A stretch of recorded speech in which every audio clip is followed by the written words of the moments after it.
Ok. Bom, gente, dando sequência à nossa disciplina, nós vamos encerrar o tema crimes contra a liberdade individual, falando de um delito não incomum, que é o delito de violação de domicílio. Infelizmente, é um delito não incomum. Engraçado, naquela situação que eu falei para vocês, da invasão da fazenda, agora há pouco, teve uma outra particularidade naquele fato. Qual foi? O pessoal, além de ter tentado fazer crer que ali havia o exercício, né, o cometimento de trabalho escravo, eles também, não satisfeitos com a demora na desapropriação, e aí eles tentaram, né, fazer crer que ali havia o trabalho escravo, eles também entraram na sede da fazenda. Eles não entraram só na fazenda, eles entraram na sede da fazenda. E lá na sede da fazenda, eles saíram recolhendo um monte de coisa. Saíram recolhendo documentos, computador, mídia, não sei o quê. E apareceu com essa trenheira toda lá na delegacia, entregando isso tudo lá. E falando que ali havia prova de ocorrência de alguns delitos. Qual era o problema no atuar deles? O problema no atuar deles é que a fazenda é uma coisa, a sede da fazenda é residência. E sendo residência, ela não pode ser invadida. E tendo ela sido invadida, o que se obter ali dentro a fins de prova é prova ilícita. Ainda que encontrado lá dentro, se fosse prova, não estou falando cometimento de crime, não. Se tivesse delitos cometidos lá dentro, não. Se lá funcionasse como um depósito de drogas, não. Mas prova para cometimento de delito, prova para cometimento, não, perdão. Prova de cometimento de delito, essas provas não têm validade, são provas ilícitas. E vocês vão estudar que existe a prova ilícita propriamente dita e existe a prova ilícita por derivação. O que tiver lá dentro de prova de cometimento de crime é ilícito. A prova obtida a partir daquela prova que foi encontrada lá de forma ilícita é prova ilícita por derivação. Então, tudo que eles trouxeram lá, por mais que tivessem algumas situações indicativas de ocorrência de crime, não tinham nenhuma validade. Então, foram duas situações específicas deste evento. E esta segunda situação, a primeira, nós fizemos referência, né, ao trabalho escravo na aula anterior, e a segunda se enquadra aqui no crime de violação de domicílio. Vou projetar aí para vocês. Qualquer observação, podem me interromper, por favor.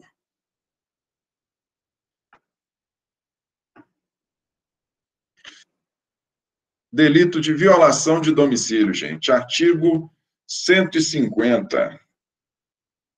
Artigo 150. Vamos lá na descrição típica. Entrar ou permanecer clandestina ou astuciosamente. Entrar ou permanecer clandestina ou astuciosamente, ou contra a vontade expressa ou tácita de quem de direito, em casa alheia ou em suas dependências. Pena, detenção de 1 a 3 meses ou multa. Aqui a multa é aplicada de maneira alternativa. Parágrafo 1º, se o crime é cometido durante a noite, em lugar ermo, ou com emprego de violência ou arma, ou por 2 ou mais pessoas, pena de 6 meses a 2 anos, além da pena correspondente à violência.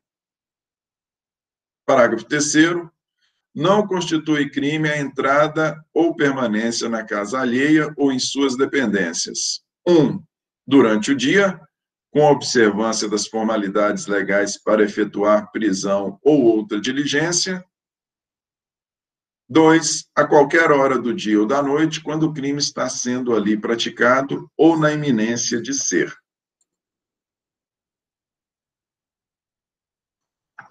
Aqui, um momentinho. Isso. Vamos ler aqui todo tipo. Parágrafo 4º.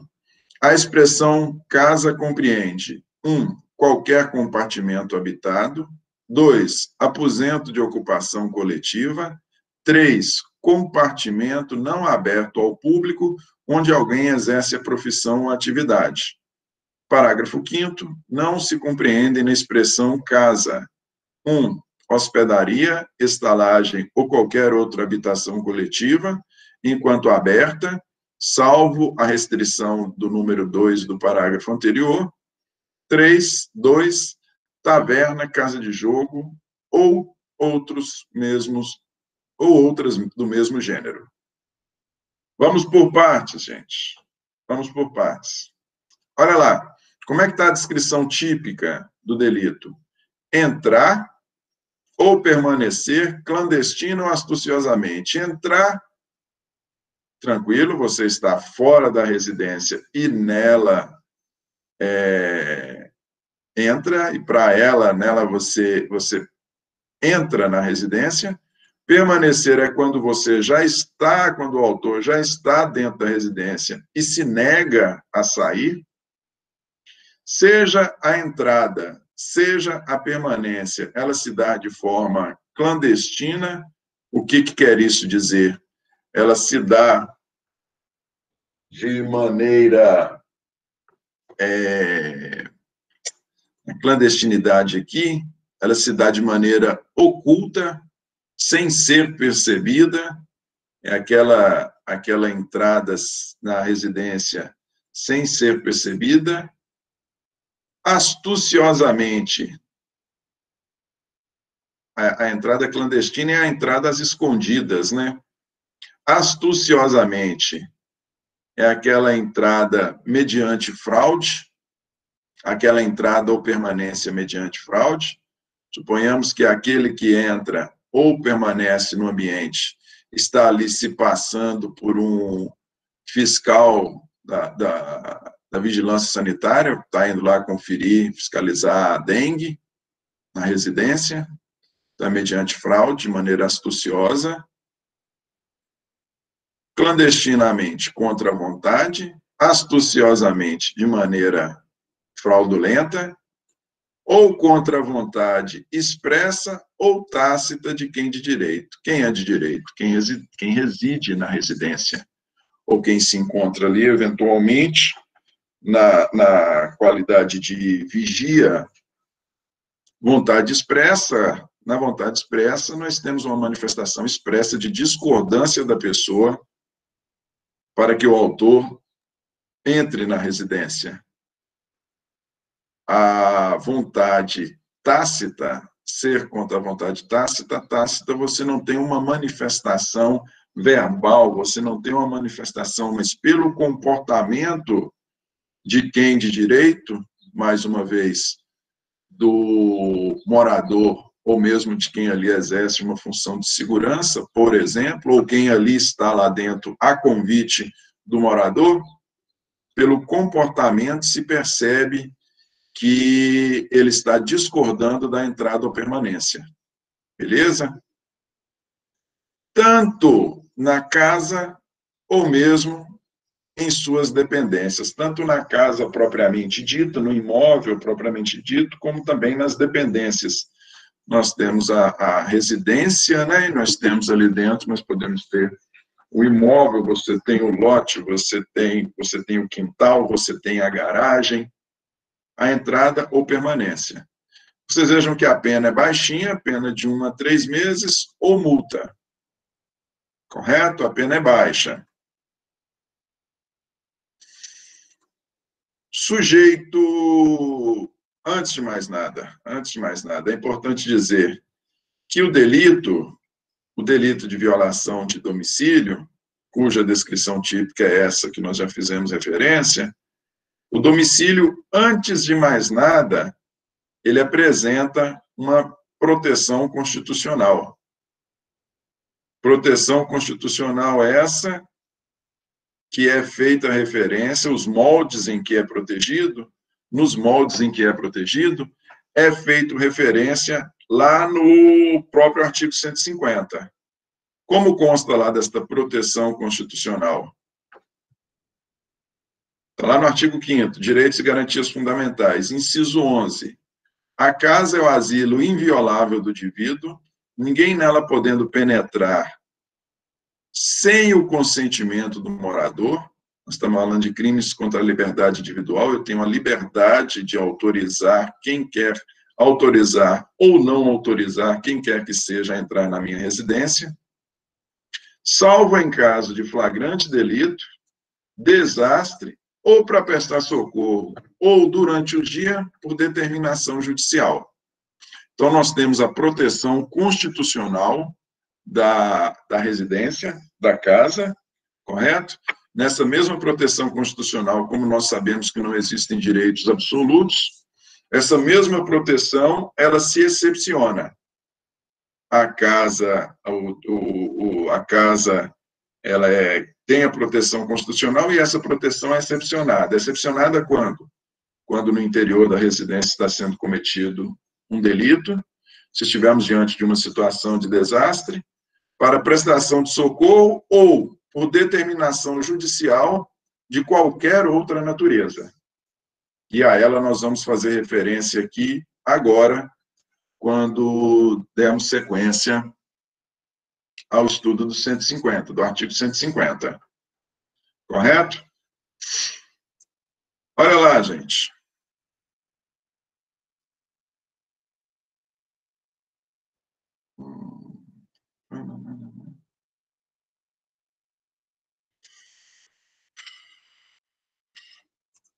Sim, ok.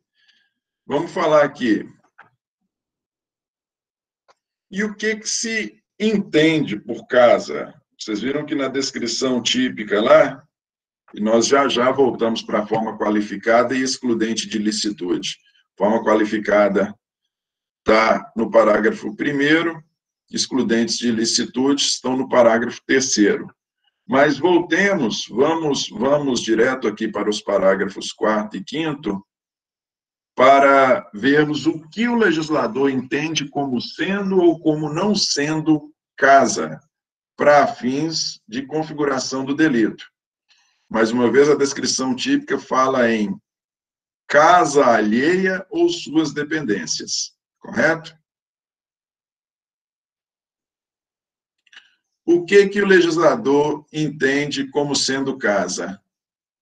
Qualquer compartimento habitado. Então, nós temos, configura como casa as casas, né?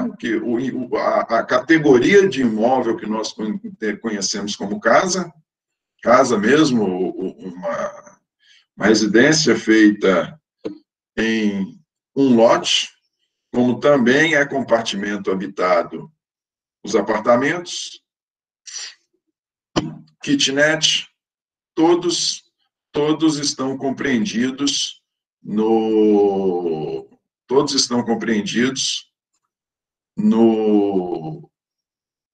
termo casa. Todos são compartimentos habitados. Uma casa, propriamente, no sentido em que conhecemos, um imóvel construído dentro de um lote, como também apartamentos, como também kitnets, enfim. Aposento ocupado de habitação coletiva, se nós tivermos, pensar em um hotel, por exemplo, um quarto de hotel ocupado, habitação coletiva, hotel é um local de habitação coletiva. O quarto, o aposento ocupado de um hotel, o quarto de hotel ocupado, compreende na expressão casa. E caso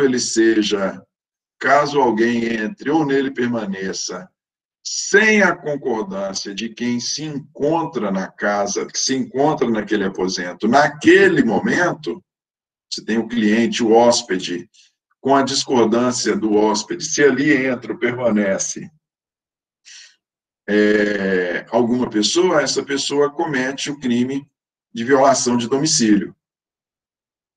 Então, mais uma vez, qualquer compartimento habitado, podemos pensar casa, apartamento, kitnet, aposento ocupado de habitação coletiva, um quarto de hotel é considerado casa, e compartimento não aberto ao público onde alguém exerce a profissão ou atividade.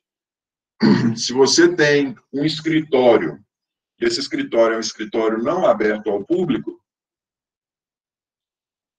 você tem um escritório de advocacia, um consultório médico, um escritório de contabilidade, esses locais não abertos ao público, eles são considerados, essas áreas restritas, elas são consideradas também casa para efeitos do artigo 150. A entrada ou permanência contra a vontade, ou de maneira clandestina ou astuciosa, ou contra a vontade expressa ou tácita, de quem de direito configura o crime. E aí, gente, eu aproveito para ressaltar aqui o seguinte, que não só a entrada, como também a permanência, ou seja, a pessoa foi autorizada a entrar, porém, estando lá dentro, quem de direito, o morador, se estivermos falando de residência, ou hóspede, se estivermos falando de um hotel, ou profissional, se estivermos falando de um local não aberto ao público, onde se exerce profissão, atividade, qualquer destes, se eles, tendo ali entrado o autor de maneira legítima, ele autorizou a sua entrada, porém, a partir de um determinado momento, o morador, o hóspede ou profissional determinou a saída desta pessoa que ingressou no local, determinou a saída e esta pessoa não saiu, não obedeceu à vontade de quem de direito, mais uma vez, do morador, do hóspede ou do profissional, se ele não obedeceu a esta vontade, ele vai estar cometendo o delito. Então, é tanto a entrada não autorizada quanto a permanência não autorizada. As duas circunstâncias configuram o crime. Beleza?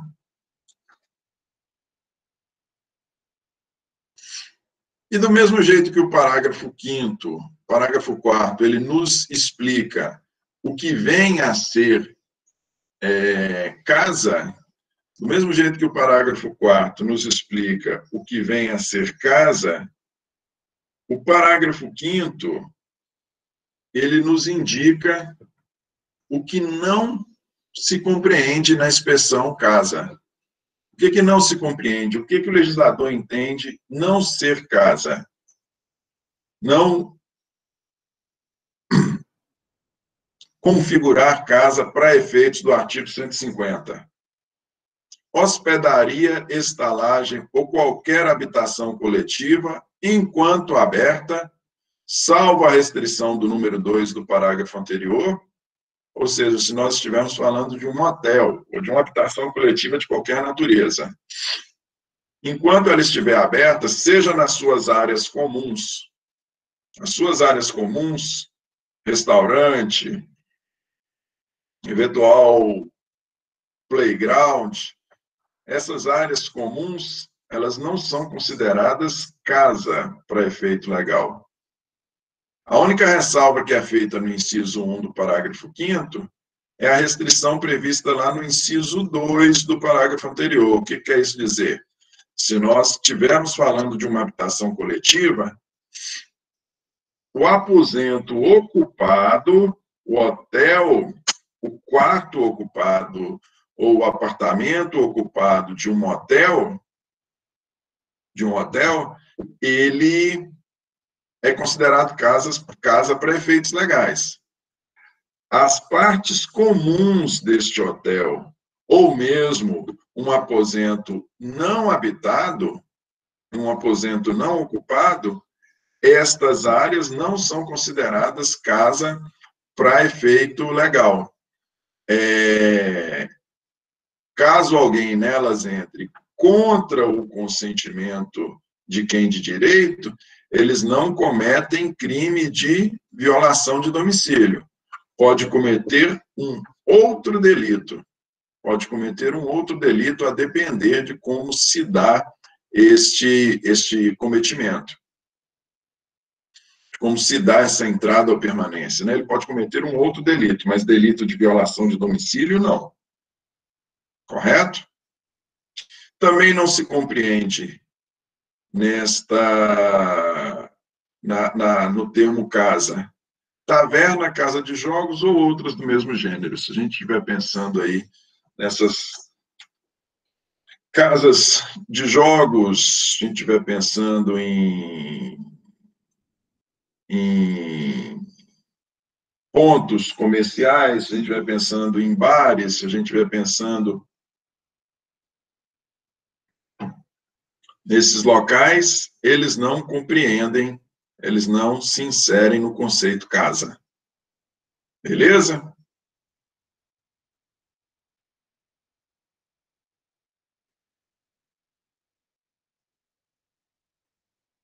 Vamos lá. Então, veja, gente, sujeito ativo deste delito. Quem é que comete, quem é que pode cometer, quem são os sujeitos ativos e sujeito passivo do delito de violação do domicílio? Qualquer pessoa pode cometer o crime de violação de domicílio. Qualquer pessoa pode cometer o crime de violação de domicílio e qualquer pessoa pode ser vítima de delito de violação de domicílio. Basta ele ter um domicílio ou estar ocupando um domicílio, não é? Pela circunstância da conduta, olha lá, nós temos entrar, permanecer clandestino ou astuciosamente ou contra a vontade expressa ou tácita de quem de direito, para ser vítima de violação de domicílio. Quem é de direito, se estivermos falando de uma casa? São seus moradores. Estes são quem de direito. Se a casa é quem reside na residência, correto? Então, qualquer pessoa pode ser vítima de violação de domicílio? Pode, desde que ela esteja no seu domicílio. Elemento subjetivo é o dolo, não existe o cometimento do crime a título de culpa. Objetos material é a residência, o objeto material é o domicílio, qualquer desses conceitos de casa, seja compartimento habitado, seja o aposento ocupado, seja local onde a pessoa exerce a profissão, esse é o objeto material, e o objeto jurídico, o delito de violação de domicílio, é um delito contra a liberdade individual, o objeto jurídico protegido é a liberdade individual. Eu tenho o direito de autorizar quem eu quiser a entrar na minha residência, como eu tenho o direito de impedir quem eu quiser a entrar na minha residência. Correto? No meu domicílio. Classificação do delito, gente. Ele é um crime comum, ele é um crime comum, ou seja, pode ser cometido por qualquer pessoa. Nós dissemos que não precisa de nenhuma qualidade especial, somente com relação à vítima, também pode ser vítima qualquer pessoa, desde que seja a pessoa de direito, desde que seja o morador, o ocupante, o profissional do local. Se estivermos falando de um local de habitação, se estivermos falando de uma habitação coletiva, se estivermos falando de um escritório, por exemplo. É um delito de mera conduta, nós não temos uma alteração no mundo natural, nós temos simplesmente a entrada da pessoa na residência alheia. É um delito de forma livre, não há não há uma forma específica de cometimento desse crime. Fala-se que é um crime comissivo ou omissivo. Por que ele é comissivo ou omissivo? Se nós formos lá no CAPT, nós temos entrar ou permanecer. Aquele que entra comete um ato positivo. Aquele que permanece não obedecendo, e é esse o entendimento doutrinário, aquele que permanece, aquele que se omite de sair da residência, atendendo a uma determinação do ocupante, de quem de direito, se ele se omite de sair da residência, não atendendo a determinação de quem de direito, nessa circunstância, nós vamos estar diante de um delito omissivo. É um crime instantâneo ou permanente, depende de quanto tempo demora o cometimento da conduta, né? Se nós estivermos falando simplesmente do entrar e sair, nós estamos diante de um delito instantâneo. Se nós temos a permanência da pessoa dentro da residência, nós vamos estar diante de um delito permanente. E é um delito unissubjetivo, pode ser cometido por apenas uma pessoa. Não precisa mais de uma pessoa para o seu cometimento. Beleza? Olha lá, gente. Nós temos no parágrafo 2º, no parágrafo 1º e no parágrafo 3º, nós temos as modalidades do crime cometido de forma qualificada e também temos causas de exclusão de ilicitude. Quando é que o crime é cometido de maneira qualificada? Está no parágrafo 1º. O crime é cometido, se o crime é cometido durante a noite, ou em lugar ermo, ou com emprego de violência ou de arma, ou por 2 ou mais pessoas, a pena de detenção de 6 meses a 2 anos, além da pena correspondente à violência. Então, vejam vocês, se nós estivermos falando de crime cometido durante a noite, na noite há uma maior vulnerabilidade da vítima. Se for em lugar ermo, da mesma forma, em razão de estar longe do centro urbano, em razão de estar longe da prestação do serviço da polícia, também há uma maior vulnerabilidade. Quando há o emprego de violência, aí nós temos um segundo bem jurídico atingido, né, que é a integridade física. No emprego de arma, nós também temos uma maior possibilidade de sucesso na empreitada criminosa. E se temos 2 ou mais pessoas no cometimento do delito, nós também temos uma maior possibilidade de sucesso e uma maior probabilidade uma maior vulnerabilidade da vítima. Em razão de tudo isso, se estiverem presentes quaisquer dessas circunstâncias, o delito é considerado qualificado e a pena passa de 1 a 3 meses para de 6 meses a 2 anos, além da pena correspondente à violência. E aqui eu faço uma observação interessante, gente, porque olha só, e se houver o emprego de arma? Se houver o emprego de arma, porque nós temos crimes referentes ao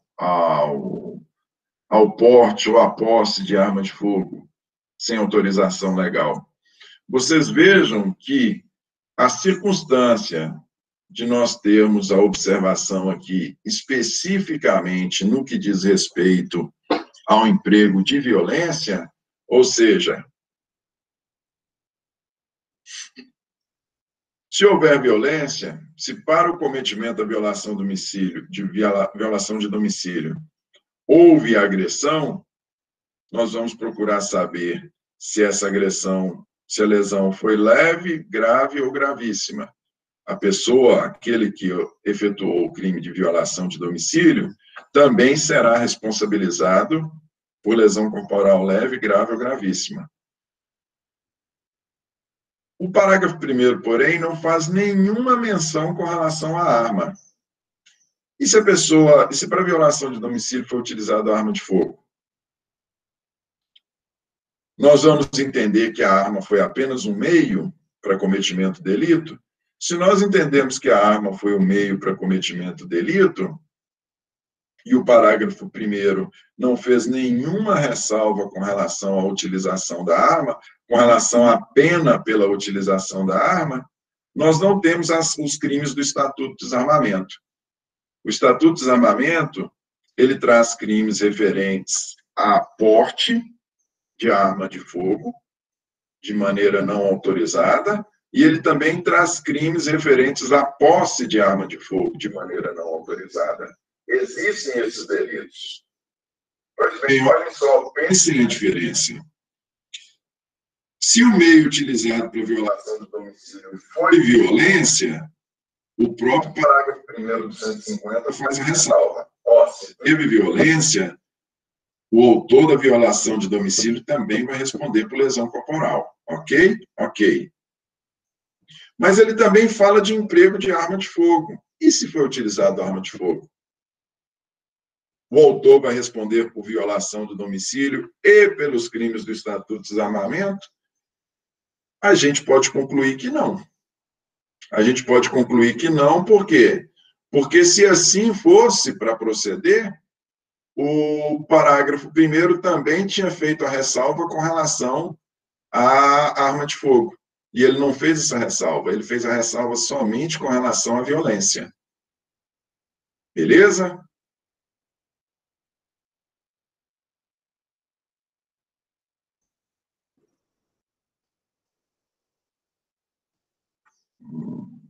Vamos lá. E causas excludentes de ilicitude, ou seja, situações em que não se entende que houve o cometimento de crime. Parágrafo 3º. Não constitui crime a entrada ou permanência em casa alheia ou em suas dependências. 1. Durante o dia, com observância das formalidades legais para efetuar prisão ou outra diligência. Olha só, gente. O que é durante o dia? O dia, entende-se que o dia vai do nascer do sol ao momento em que o sol se põe. Este é o período do dia. Se for para efetuar prisão ou outra diligência, neste caso, não há o cometimento de violação do domicílio. O que nós estamos falando? Nós estamos falando aqui quando você fala, quando há ressalva aqui para efetuar prisão, está falando das prisões decorrentes de determinação judicial. Prisão temporária, prisão preventiva, essas podem ser realizadas apenas por determinação judicial, apenas durante o dia. É por isso que quando nós vamos fazer operações, nós vamos na casa da pessoa, às 6 horas da manhã você está lá batendo na porta, só pode ser durante o dia. Você já está com mandado de prisão desde o dia anterior, só que você não pode ir lá à noite, e efetuar a prisão da pessoa, tem que ser durante o dia. Ou para outra, para efetuar a prisão, outra diligência. Que outra diligência? Eventualmente, você pode também ter para a polícia dar cumprimento ao mandado de busca e apreensão. Para a polícia entrar na residência e dar cumprimento ao mandado de busca e apreensão, também tem que ser durante o dia. Beleza? Ou o inciso 2, ele fala de uma possibilidade em que a entrada no domicílio pode ser não só de dia, o inciso 1 se refere apenas ao dia. O inciso 2 se refere ao dia ou noite, ou qualquer hora do dia ou da noite, quando algum crime está sendo ali praticado ou na iminência de o ser. Se nós estivermos falando de uma situação de flagrante delito, neste caso, se tratar da flagrância de cometimento de um crime, não. Não é? Se tiver ocorrendo um homicídio, um estupro, 3 horas da manhã dentro de uma residência, a entrada lá, em razão do delito estar sendo praticado, não configura violação do domicílio. Então, vejam só, nós podemos entender que nós temos ali as chamadas prisões cautelares. Quais são as prisões cautelares? Temporária, preventiva, prisão em flagrante. Temporária e preventiva, que são decorrentes de determinação judicial, somente podem ser realizadas durante o dia. Temporária e preventiva. Prisão em flagrante, porém, que é quando o crime está ocorrendo, neste caso pode ser a qualquer hora da noite ou do dia, ou mesmo se o delito estiver na iminência de ser praticado. Ou mesmo se ele estiver na iminência de ser praticado. Nessas situações, a entrada na residência pode ser à noite ou de dia. Tranquilo, gente? Aqui aguardando a chegada do... Vou até ver aqui o que tem a nos dizer o colega. Gente, não tem nenhuma dúvida aí, não? Questionem-me, por favor. Deixa eu acionar a Karen aqui novamente. Como diz minha irmã, conta um caso aí, gente.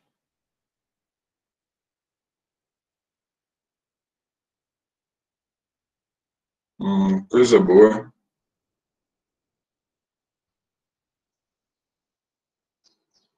Que coisa boa. Explicar bem é bom, né?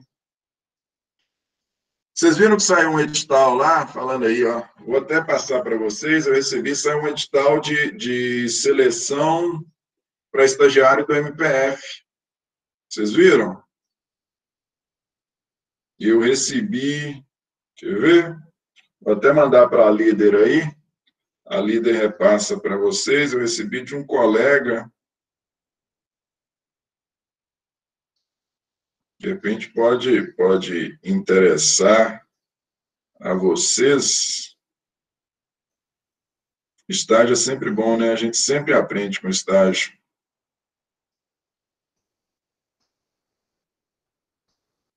Cadê, gente? Aqui. Vou encaminhar aí para a líder repassa para vocês, viu? Eu não sei se vocês, aí tem que ver no edital, se vocês podem estagiar lá, se no período de vocês já pode estagiar lá, ou se ainda está cedo.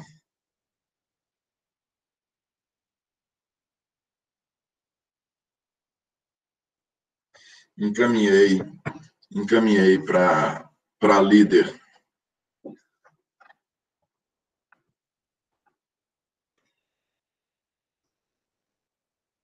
E...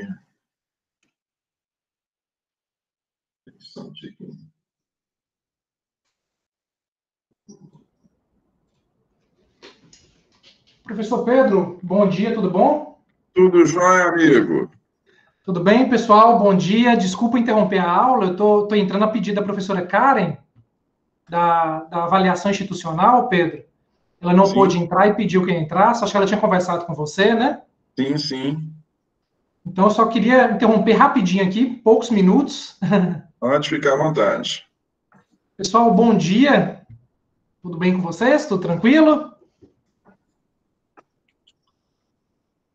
Pessoal,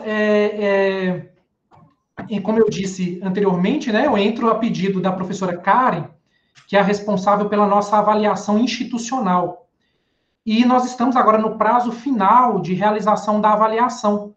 E por isso, né, estamos pedindo, reforçando com vocês, para que façam a avaliação. Ela é de extrema importância para a instituição e é a oportunidade que vocês têm também de dar um feedback, né, de dar um retorno. Muitos itens da avaliação institucional, eles são tabulados depois e viram mudanças efetivas na instituição. Então, é um momento que vocês têm de fazer ali uma análise dos serviços prestados de forma geral, desde a parte acadêmica, dos professores, da parte administrativa, da direção, da coordenação, até da infraestrutura. Então, é um momento que vocês podem pontuar, colocar o que é bom, colocar o que é ruim, pontuar bem, né, aquilo que é bem feito, que vocês reconhecem que é bacana. O que não é a oportunidade de vocês colocarem ali uma negativação, né, para que seja melhorado. Então, eu peço a vocês que tenham atenção a essa avaliação, porque ela é um dos fortes mecanismos de melhora da instituição, né, de aperfeiçoamento da instituição. Ok? Então, o recado é nesse sentido, né? Não deixem de fazer, o link da avaliação está sendo encaminhado por e-mail, por WhatsApp, na própria sala virtual. Então, está tranquilo aí para encontrar, né, para acesso. No e-mail está sendo encaminhado sempre com muita regularidade. E eu peço tanto a vocês, né, que estão presentes aqui agora, mas que repliquem isso para os demais colegas da turma, para que tenha atenção em realizar a avaliação. Quem já realizou, agradeço, né? E quem não realizou, eu deixo aí o pedido, deixo o reforço para que aconteça, porque realmente é extremamente válido para todos nós, né? Que estamos e vivemos a instituição.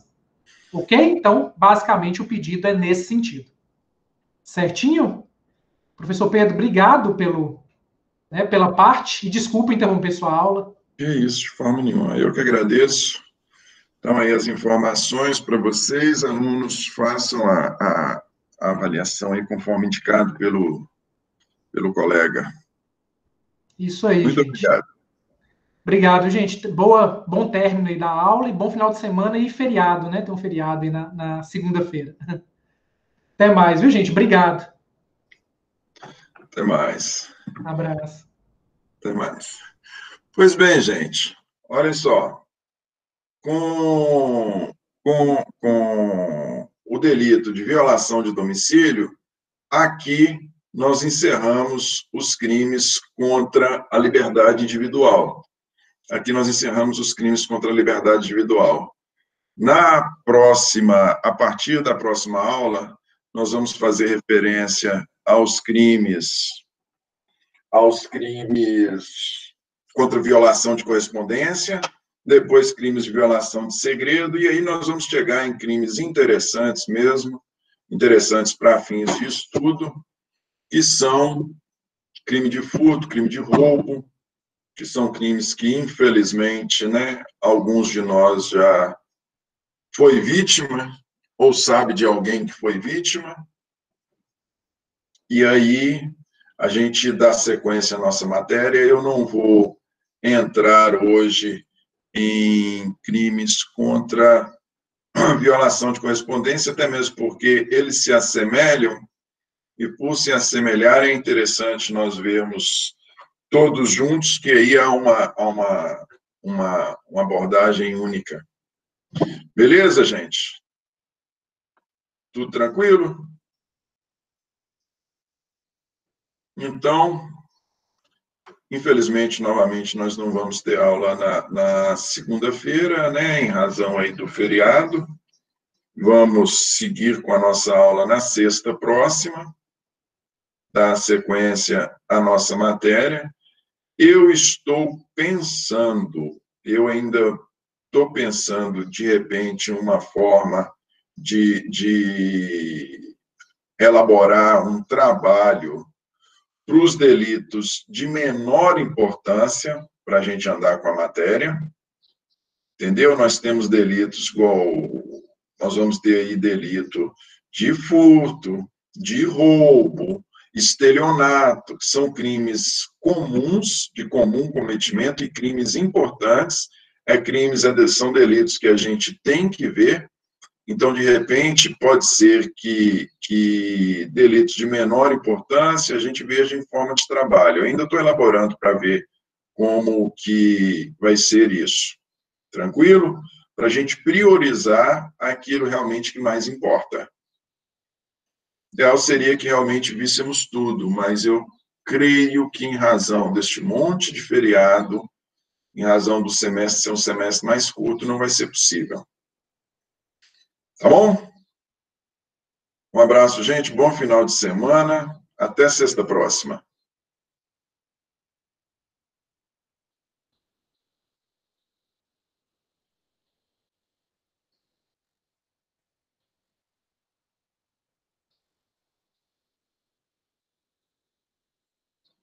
Eu que agradeço.